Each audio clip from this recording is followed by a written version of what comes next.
बीड जिल्ह्यातील नगर परिषद निवडणुकीनं आता राज्यभरातलं राजकारण हलवून सोडलेलं आहे। इथे फक्त उमेदवारी अर्ज दाखल झाले नाहीत, तर संपूर्ण राजकीय समीकरणं उलटी-पालटी झालेली आहेत। परळीत पंकजा मुंडे आणि धनंजय मुंडे यांची अनपेक्षित महायुती झाली आहे। गेवराई आणि अंबाजोगाईमध्ये दुरंगी रणधुमाळी निर्माण झाली, तर बीड शहरात रात्रीच्या रात्री उमेदवार बदलून चौरंगी भूकंप उडाला आहे। सगळ्यात मोठा धक्का कोणता आहे माहिती आहे? अजित पवार गटाचे डॉक्टर योगेश क्षीरसागर यांचं अखेरच्या क्षणी झालेलं पक्षांतर।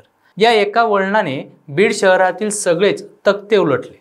भाजपने चक्क शेवटच्या क्षणी नवीन चेहरा मैदानात उतरवला आणि दोन्ही राष्ट्रवादी गट आणि एमआयएम अशा चार पक्षांची थेट चार दिशांनी टक्कर ठरली। धारूर, माजलगाव, अंबाजोगाई, गेवराई, परळी जिथे बघाल तिथे गट फुटतायत, नवे गट स्थापन होत आहेत, चिन्ह बदलून उमेदवारी अर्ज दाखल होत आहेत। म्हणजे संपूर्ण जिल्हा सध्या प्रचंड राजकीय तापात आहे। एक गोष्ट मात्र स्पष्ट आहे, बीड हा आता फक्त निवडणुका बघणारा जिल्हा नाही, तर संपूर्ण महाराष्ट्राच्या राजकीय भूकंपाचा एपिसेंटर बनला आहे।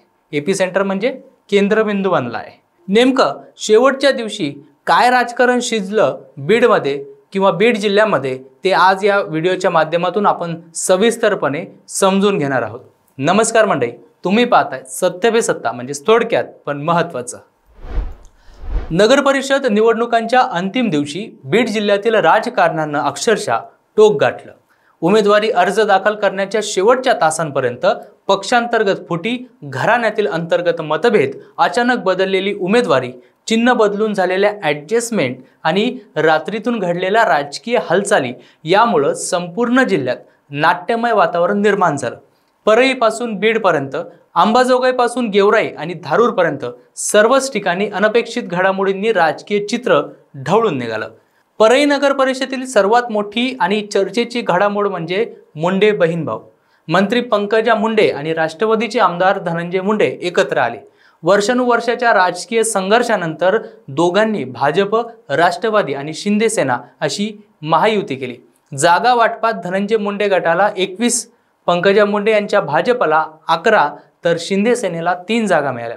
येथील लढतीला आणखीन रंग देणारी बाब म्हणजे अनेक ठिकाणी एका पक्षाच्या उमेदवारानं दुसऱ्या पक्षाच्या चिन्हावर उमेदवारी अर्ज दाखल करून राजकीय समन्वय साधला। माजी नगराध्यक्षांच्या पत्नीची उमेदवारी देखील परळीतील लढत अधिक प्रतिष्ठेची बनवत आहे।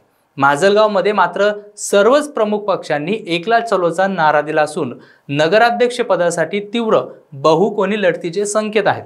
कोणत्याही गटाची स्पष्ट पकड दिसत नसल्यानं इथले समीकरण अधिक गुंतागुंतीचे झालेले आहेत। बीड शहरात घडलेल्या नाट्यमय घडामोडींनी तर संपूर्ण जिल्ह्याचं लक्ष वेधलंय। अजित पवार गटाचे विधानसभा अध्यक्ष डॉक्टर योगेश क्षीरसागर यांनी अचानक भाजपमध्ये प्रवेश केला आणि राजकीय वर्तुळाला अक्षरशः धक्का बसला। त्यांच्या या निर्णयामुळे भाजपला रात्रीच्या रात्री नवीन उमेदवार जाहीर करावा लागला। कालपर्यंत शरद पवार गटाचे उमेदवार म्हणून ओळखले जाणारे लोक एकाच रात्रीत अजित पवार गटाचे उमेदवार बनले आणि त्यामुळे शहरातील राजकीय सस्पेन्सचा कळस गाठला गेला। परिणामी बीड नगर परिषद लढत आता चौरंगी झाली असून भाजप, शरद पवार गट, अजित पवार गट आणि एमआयएम असे 4 पक्ष थेट लढत आहेत। यावेळी भाजपने पहिल्यांदाच संपूर्ण 52 जागांवर स्वबळावर लढण्याचा निर्णय घेतलाय। धारूर नगर परिषदेतही तितकाच गुंतागुंतीचा संघर्ष निश्चित झालाय। भाजप, राष्ट्रवादीच्या दोन्ही गटांसह शिंदे सेना असे 4 प्रमुख पक्षांनी थेट टक्कर होणार आहे। अनेक वर्ष स्थानिक पातळीवर वर्चस्व गाजवणारे डॉक्टर स्वरूपसिंह हजारी यांना बाजूला करून नुकत्याच पक्षात दाखल झालेल्या माधव निर्मळ यांच्या भावाला तिकीट देण्यात आल्यानं भाजपमध्ये नाराजी दिसून येते। ही नाराजी धारूरमधील निकालावर परिणाम करणारी ठरू शकते। अंबाजोगाईची लढत देखील अत्यंत रोचक बनलेली आहे। आमदार नमिता मुंदडा यांचे सासरे नंदकिशोर मुंदडा यांनी स्वतंत्र आघाडी स्थापन केली, तर माजी नगराध्यक्ष राजकिशोर मोदी यांनी वेगळाच गट उभा केलाय। परिणामी अंबाजोगाईत दुरंगी पण प्रतिष्ठेची लढत निश्चित झालेली आहे। मंडळी, स्थानिक राजकारणातील वर्चस्व, जुने व्यावसायिक गट आणि कुटुंबियांचे प्रभाव या सर्वांमुळे ही लढत अत्यंत तणावपूर्ण होणार आहे, यात कुठलीही शंका नाही। गेवराईतही असेच एक रोचक चित्र दिसून येत आहे।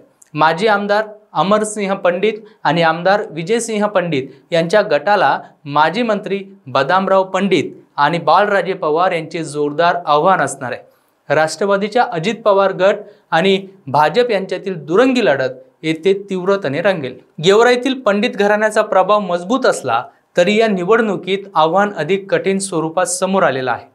एकूणच पाहता बीड जिल्ह्यातील नगर परिषद निवडणुका या स्थानिक मुद्द्यांपलीकडे जाऊन पक्षांतर्गत फुटी, घराणेशाही, गटांची नवीन समीकरणं आणि राजकीय प्रतिष्ठेच्या लढाया बनलेल्या आहेत।